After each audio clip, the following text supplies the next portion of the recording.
This is the NBC Sports Prudential Update. Now, Greg Gumbel. And welcome back to our Prudential Update studio here in New York. There is sadness throughout baseball today following the death early this morning of Hall of Famer Mickey Mantle. The 63-year-old baseball legend lost his battle with cancer 2 months after receiving a liver transplant. At Yankee Stadium today, flags were flown at half-mast, and prior to the game with Cleveland, hundreds of fans paid their respects, filing past Mantle's plaque, which is on display in Monument Park. The Yankees wore black armbands, and Mantle's number 7 was inscribed on their cap. In Dallas, Mantle's doctors met the media today. His disposition was remarkable in that, whenever you would disturb him and wake him up, he would always smile. And I've never really seen anybody do that. Somebody, they're lying on their deathbed, and you disturb them, and the first thing they do is smile at you. And then he would lift his hand up and shake your hand. I know he's meant so much to this organization, and as one of the, as an organization with so many great players that have came through, Mickey stands out above, everyone else, even in that group. Yankee Stadium dwarfs everything else, but when Mantle walked to home plate, it seemed like he was bigger than Yankee Stadium. The big muscles in his back and that 7. Oh, he was something else. We're all sad, and I'm sad, and I feel like there's a personal loss. Baseball has it, and I can feel it myself. Mickey Mantle's funeral is set for Tuesday in Dallas.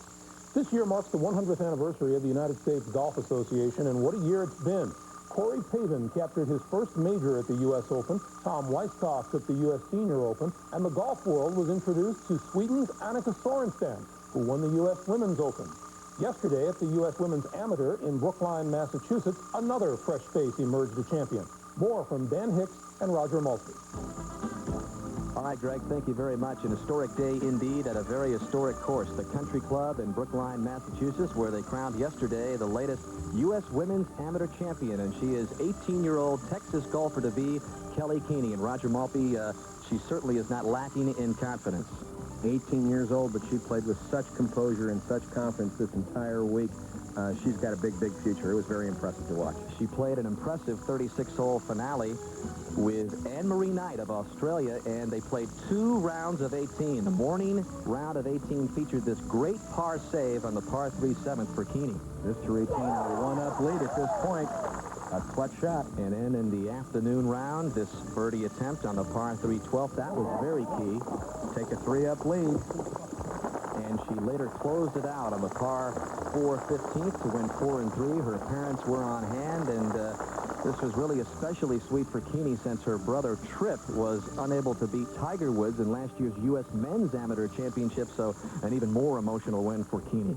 You bet, and you can't help but think she got a lot from that experience. She was there, watched every hole, probably learned an awful lot that she brought with her today for this final match. And that is the story from the Country Club in Brookline, Massachusetts, where Kelly Keeney, at the age of 18, is the U.S. Women's Amateur Champion. Back to you, Greg, in New York. All right, Dan, Roger, and that will do it for our Prudential Update studio reports here in New York today. We'll get you back to Pro Beach Volleyball in Manhattan Beach, California, right after this.